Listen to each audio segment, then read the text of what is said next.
Après, pas impossible. En tout cas, les clones, je pense qu'il y en a, déjà, ça c'est sûr. Wang Zi peut-être. On sait qu'il y a Stussy, donc Wang Zi, ce serait pas impossible.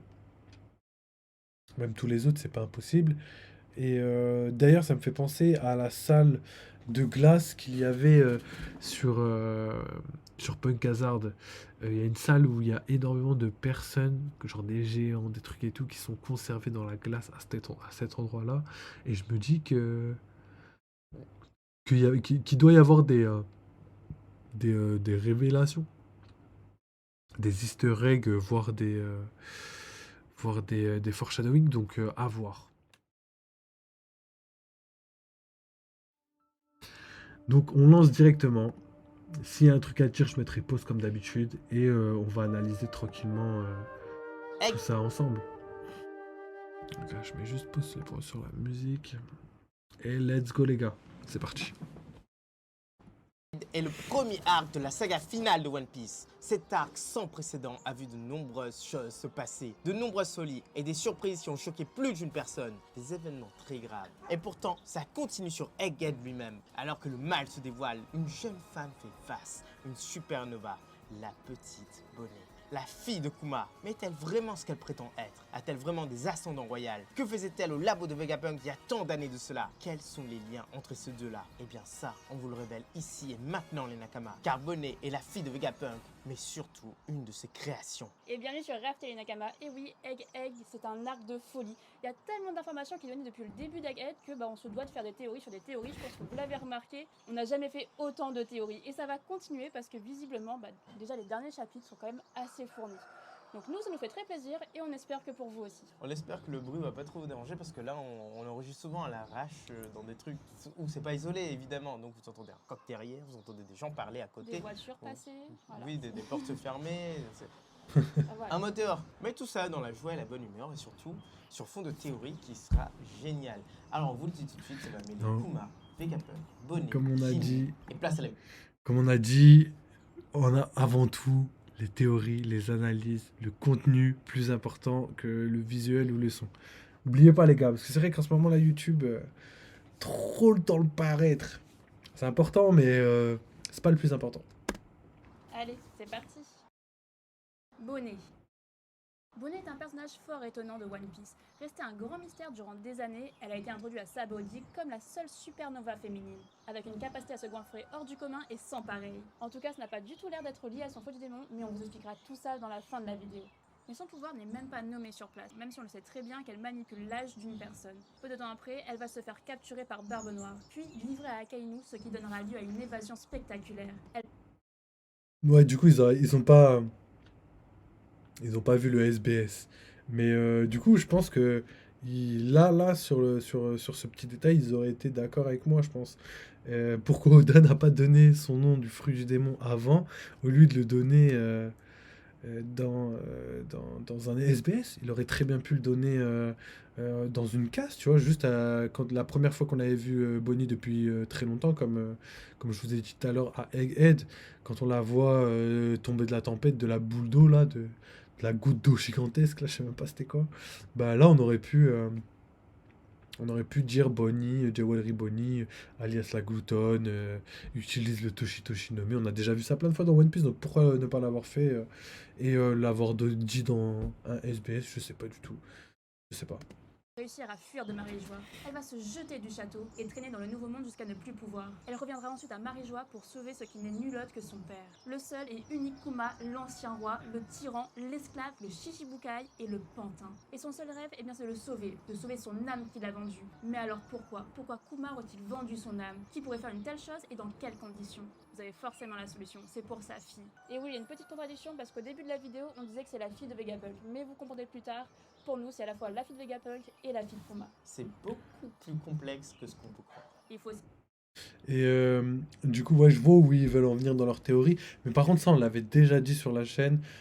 Pour moi, Kuma, il n'y a aucune raison pour laquelle il aurait pu vendre son âme au diable, quoi. En plus, là, c'est vraiment le cas de le dire, parce que là, c'est vraiment les démons, et il a vraiment vendu son âme, tu vois, son corps est encore là, mais son âme a vraiment disparu. Donc, c'est clairement Il a vendu son âme au diable dans One Piece. Mais du coup, la seule raison, c'est que ils ont sûrement dû le menacer et dire que il tuerait leur fille, sa fille, parce que je pense que lui, sa propre vie, elle a pas d'importance, enfin, elle a moins d'importance pour lui-même que la liberté elle-même. Je pense qu'il l'a montré à God Valley et tout.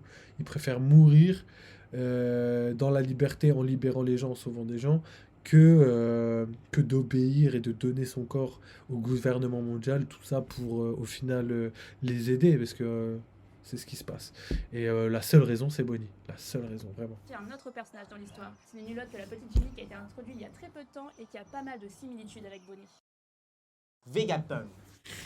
Vegapunk, c'est le génie de One Piece. Einstein et Newton dans le même corps, mais puissance 10 000, car c'est le créateur qui a presque tout piqué. Et oui, en fait, c'est un scientifique, donc il prend ce que les gens ont déjà fait avant lui, et il a trouvé que les gens du siècle oublié avaient déjà fait pas mal de choses. Il a juste pris, il a réadapté, enfin juste, c'est énorme ce qu'il a fait. Et aujourd'hui, il est en train de faire renaître le siècle oublié par la technologie. Mais n'oublions pas que c'est un génie de base qui a mangé le no-no-no-no-no. Ce qui en soi en fait le plus grand génie de One Piece, c'est incontestable, car il accumule des infos et des infos.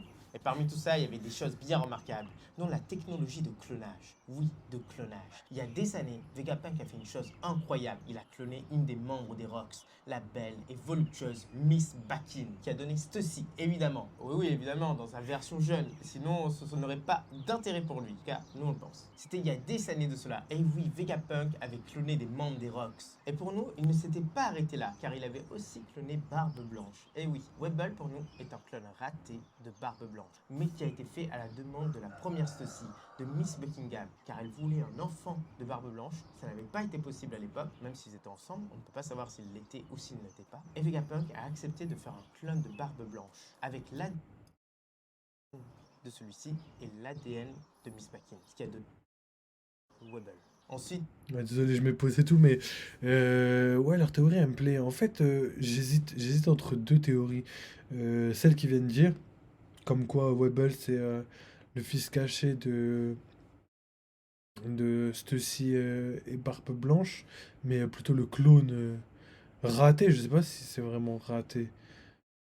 Enfin, oui, c'est vrai que c'est pas non plus le clone le plus réussi, et surtout avec les cicatrices, etc., etc.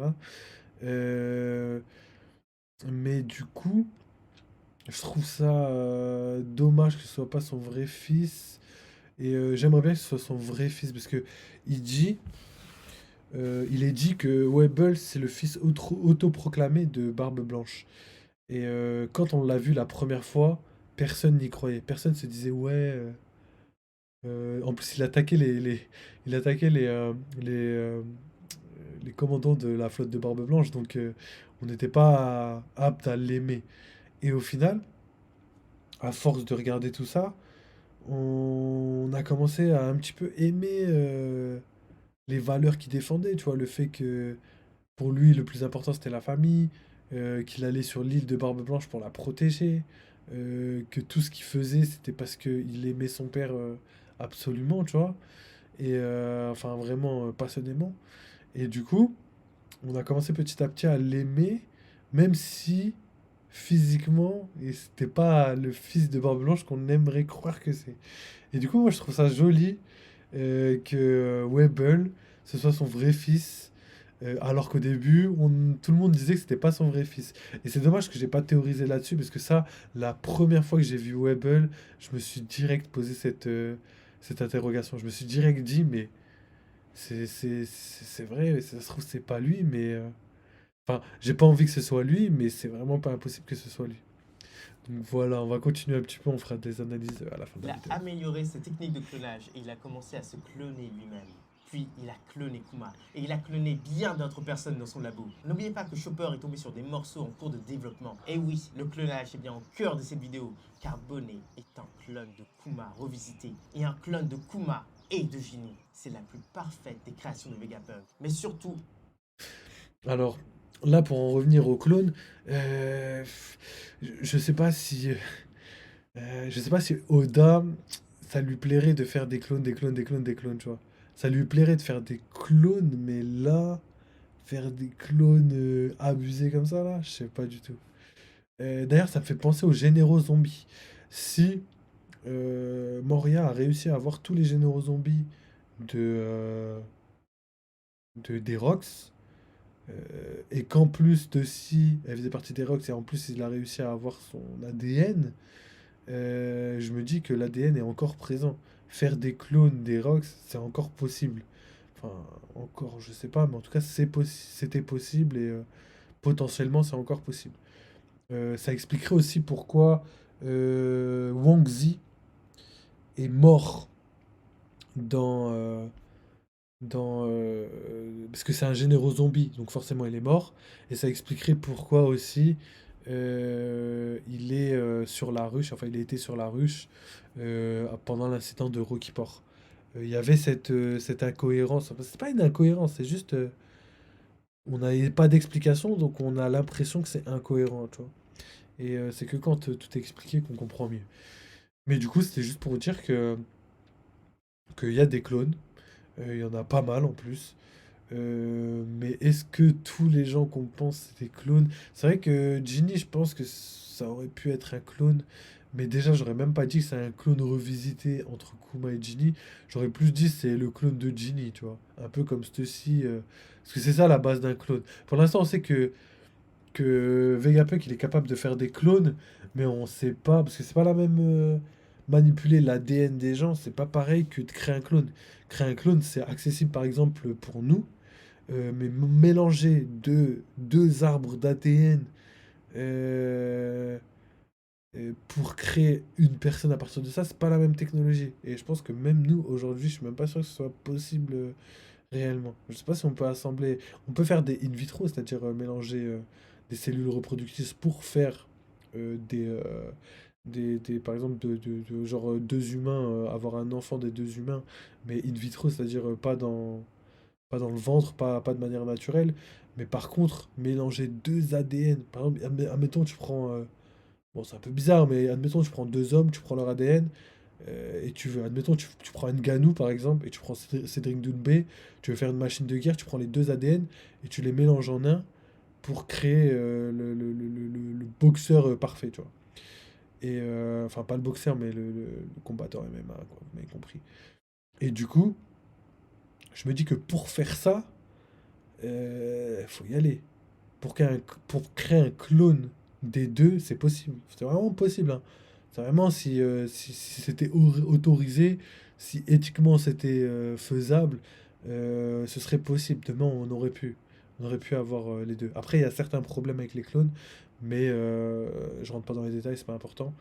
Euh, Par contre, c'est par contre, c'est hyper difficile de mélanger deux branches d'ADN et les assembler. Je suis même pas sûr que ce soit possible actuellement. Enfin bon, peu importe, mais C'est c'était Rafin juste pour vous Ultime. dire. Et là, vous croyez qu'on blague, et c'est pas du tout le cas.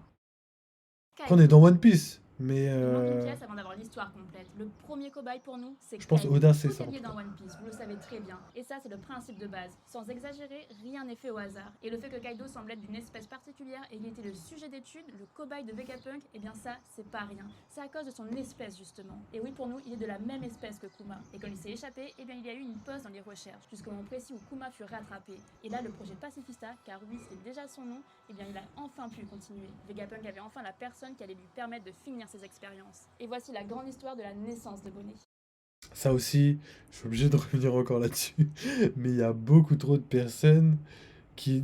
Là, ils parlaient des clones, donc ça, c'est leur théorie. Mais là, en ce moment, j'ai l'impression que tout le monde pense que le monde entier sont des boucaniers. Donc j'ai entendu Big Mom, j'ai entendu Kaido maintenant, j'ai entendu Barbe Blanche, j'ai entendu tout le monde. Barbe Blanche pour moi c'est possible, c'est pas impossible. À cause de leur ressemblance quand ils étaient enfants, et il n'y a rien qui explique sa taille surhumaine comparée aux autres. Alors que Big Mom, il y a énormément de chances que ce soit une géante, ou qu'elle ait du sang de géant, et comment il s'appelle? Kaido, il y a énormément de chances que ce soit un Oni, que ce soit un peuple parmi les démons.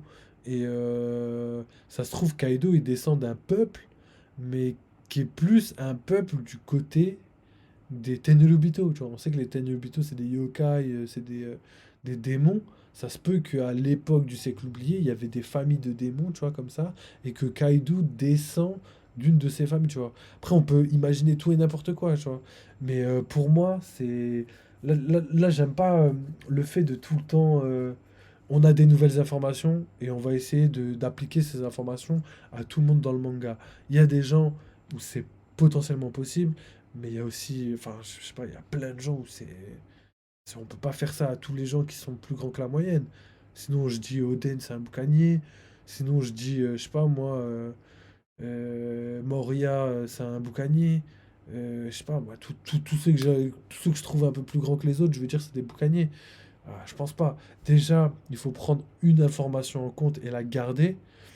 C'est l'information que le Gorosei a dit à Kuma, c'est que Kuma est le dernier de son espèce. Donc jusqu'à preuve du contraire, je préfère garder ça pour l'instant, parce que c'est un fait entre guillemets, et peut-être plus tard, il y aurait peut-être un ou deux boucaniers qui se cacheraient encore, mais c'est très très rare les boucaniers. C'est pas des gens qu'on peut trouver comme ça de partout dans le monde, tu vois. Donc, juste prenez ça en compte et oubliez pas que c'est Oda qui fait le manga. Oda, il va pas faire de répétitions excessives. Il va pas faire en sorte de tout le temps se répéter. Lui, c'est un boucanier, lui, c'est un boucanier, lui, c'est un boucanier. Tout le monde entier, c'est des boucaniers. Je pense pas. Après qu'il ait du sang de boucanier, c'est possible.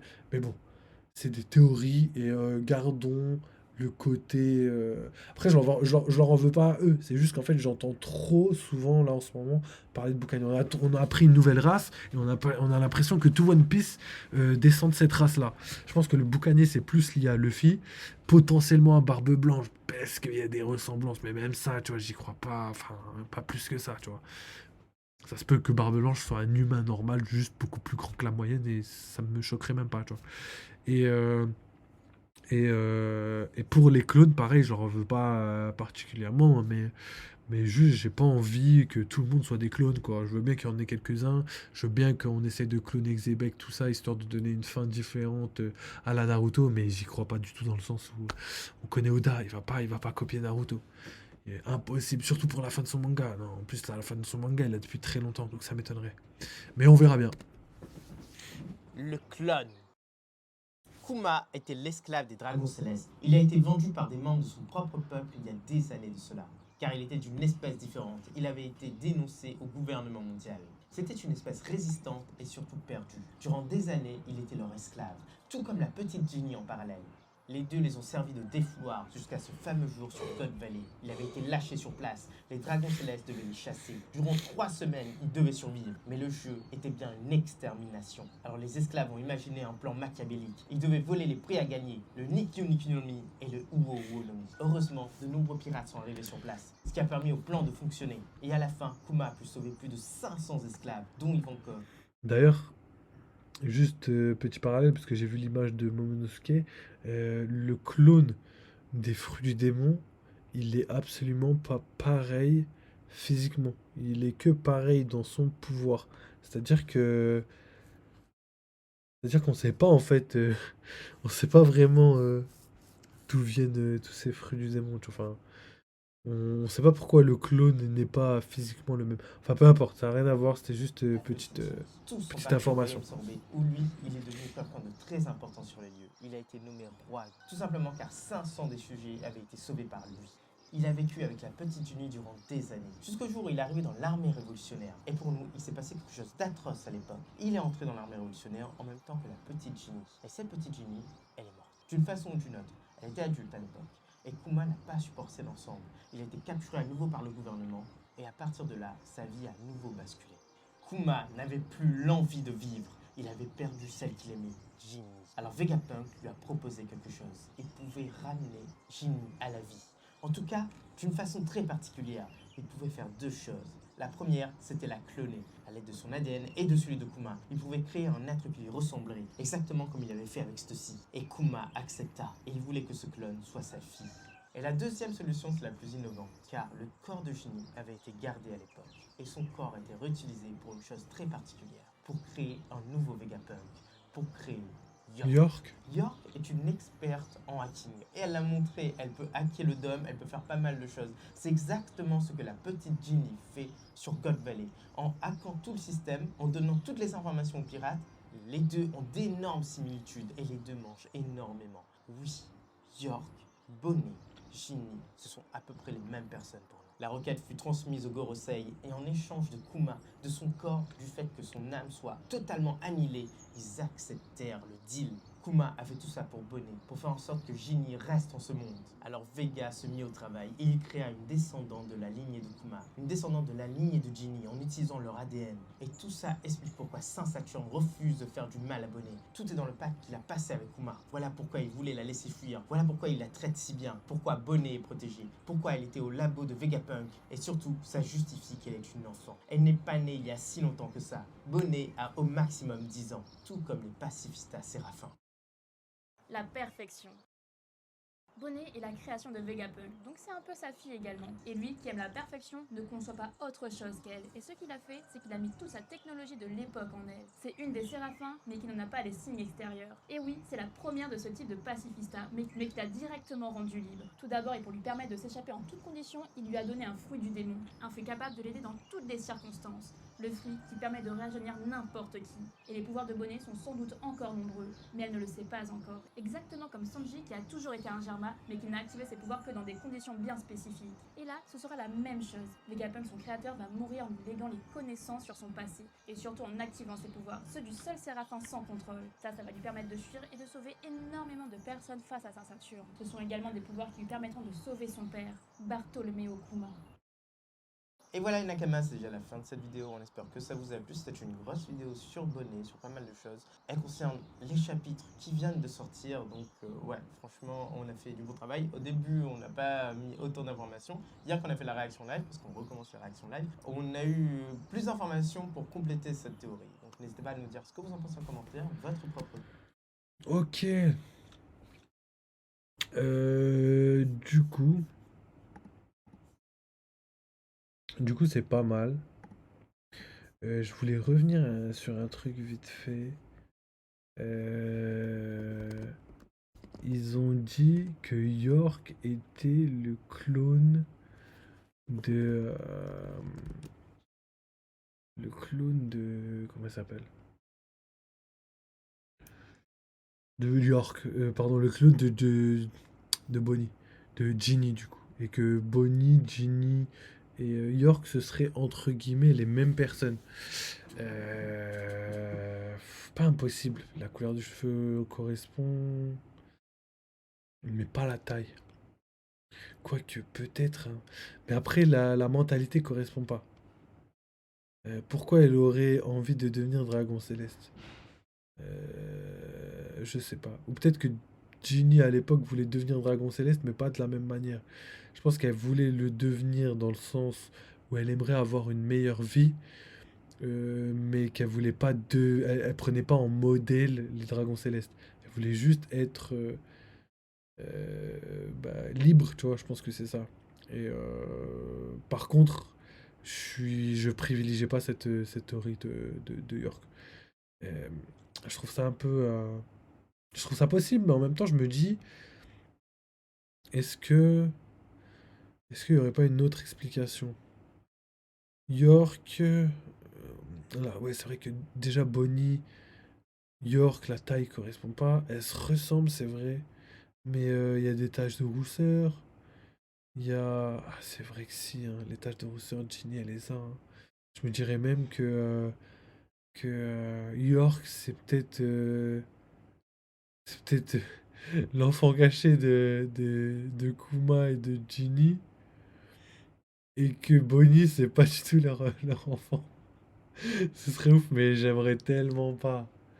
J'aimerais tellement pas. Par contre, leur théorie, là, elle commence à m'interroger. Soit je suis fatigué. Soit je suis fatigué, je dis non. Ou soit c'est vrai que plus j'y réfléchis, plus je me dis que c'est vrai qu'il y a des. Il y a des cohérences. Le fait qu'elle soit gloutonne, le fait qu'elle soit grande, en gros Poucani, le fait qu'elle mange beaucoup, le fait que. Enfin, il y a plein de. le fait qu'elle puisse hacker tout et n'importe quoi à la manière de Ginny, putain, c'est vrai qu'il y a il y a des arguments. Mais le mindset ne correspond pas pour moi. En plus, je serais tellement déçu, même pour Kuma, ce serait la pire chose au monde. Ça voudrait dire que leur enfant, ou l'un de leurs enfants, après c'est peut-être qu'un clone comme ils ont dit, mais ça voudrait dire que tout ce qu'ils ont détesté dans leur vie, quand ils ont donné naissance, de par leurs cellules, leurs cellules, pardon, ou autre chose, le résultat, c'est quelqu'un qui est exactement comme ce qu'ils détestaient en fait. Et du coup, bah, je trouve ça un peu dommage. Ça me fait même mal un petit peu au cœur, tu vois. Donc je me dis que je me dis que c'est bizarre un peu. Après, pas impossible. En tout cas, les clones, je pense qu'il y en a, déjà, ça c'est sûr. Wang Zi peut-être. On sait qu'il y a Stussy, donc Wang Zi, ce serait pas impossible. Même tous les autres, c'est pas impossible. Et d'ailleurs, ça me fait penser à la salle de glace qu'il y avait sur, sur Punk Hazard. Il y a une salle où il y a énormément de personnes, genre des géants, des trucs et tout, qui sont conservés dans la glace à cet endroit-là. Et je me dis qu'il doit y avoir des révélations, des easter eggs, voire des foreshadowing, donc à voir.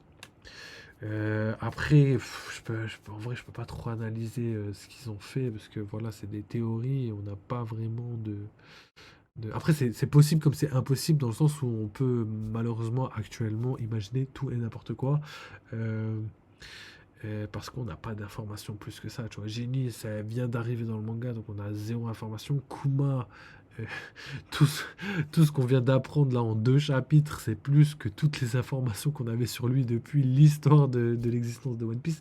Donc en vrai, là, on peut pas trop savoir. Ensuite, Vegapunk par rapport à ses clones, comme je vous ai dit, on sait qu'il fait des clones. Cloner quelque chose, il le fait. Mélanger l'ADN de deux choses pour créer quelque chose d'autre, ça, je sais pas s'il peut le faire. Je pense qu'il peut le faire parce qu'on est dans One Piece, je pense tout est possible entre guillemets, mais force est de constater que pour l'instant, pour moi, il l'a pas fait. Quand on regarde les séraphins, je sais pas, il aurait pu mélanger plusieurs, il aurait pu mettre Mihawk et autre chose, et il les a pas mis, tu vois. Enfin, il a pris vraiment le sang de Mihawk, le sang de Bois Hancock, etc., etc., etc. Et du coup, c'est des clones normaux. C'est-à-dire sans plus, tu vois, sans. Après, il a quand même mélangé la génétique des Lunariens. Donc, cet argument commence à me faire pencher sur le fait qu'il est possible de faire autre chose que. Mais après, il a juste mis des gènes. C'est-à-dire que ils ont juste la couleur de peau. Après, je sais pas. Mais j'avoue que c'est vrai que je pense qu'il peut manipuler l'ADN. Ah, peut-être, hein. Peut-être, hein. Au final, je commence à penser réellement qu'il est capable de faire ça. S'il peut mettre l'ADN des Lunariens et de Mihawk et des Shichibukai,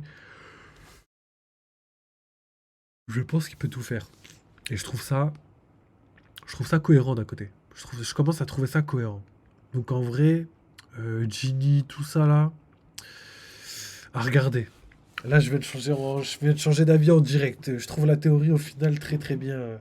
À force de réfléchir là-dessus, je commence à penser que, en fait, j'arrive pas à valider la théorie.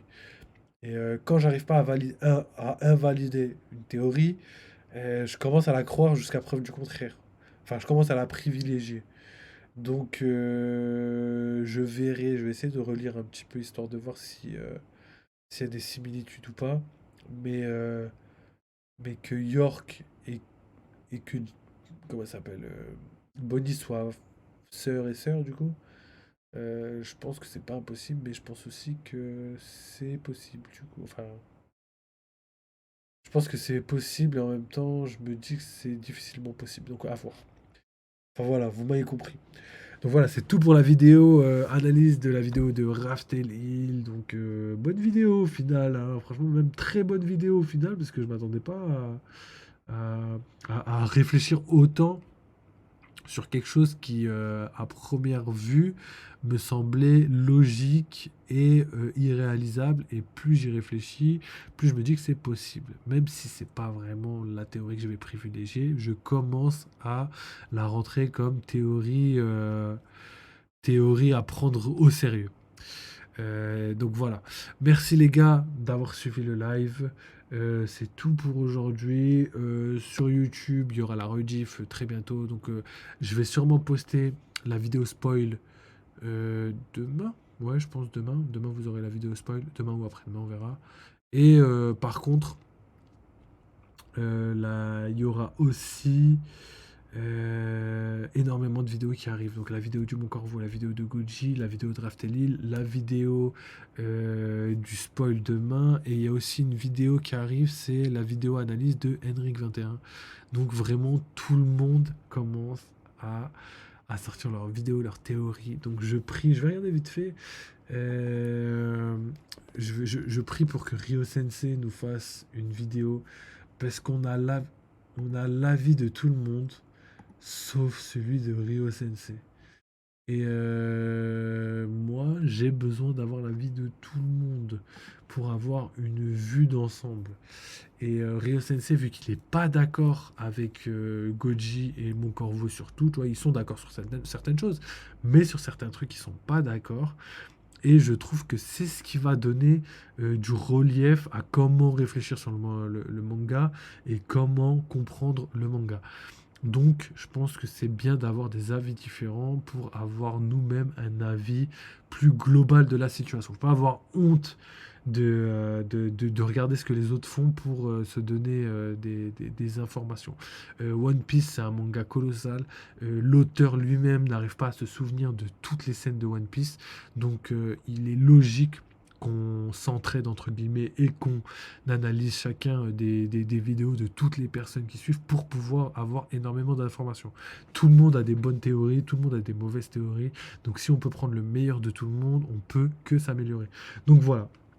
Merci les gars d'avoir suivi cette vidéo, encore une fois, et on se voit très très vite, comme d'habitude, demain sûrement un live jeux vidéo, parce que j'ai pas mal de live jeux vidéo à faire là, il y a 3 jeux que je dois pas être loin de la fin, et j'espère qu'on va avancer assez rapidement et faire quelque chose de bien. Donc voilà, merci les gars, merci encore pour la team YouTube, merci à la team Twitter, merci la team Twitch. On se capte très très bientôt. Merci d'avoir suivi le live. Prenez soin de vous. Vive One Piece, vive les jeux vidéo et à très bientôt. Allez, ciao les mecs.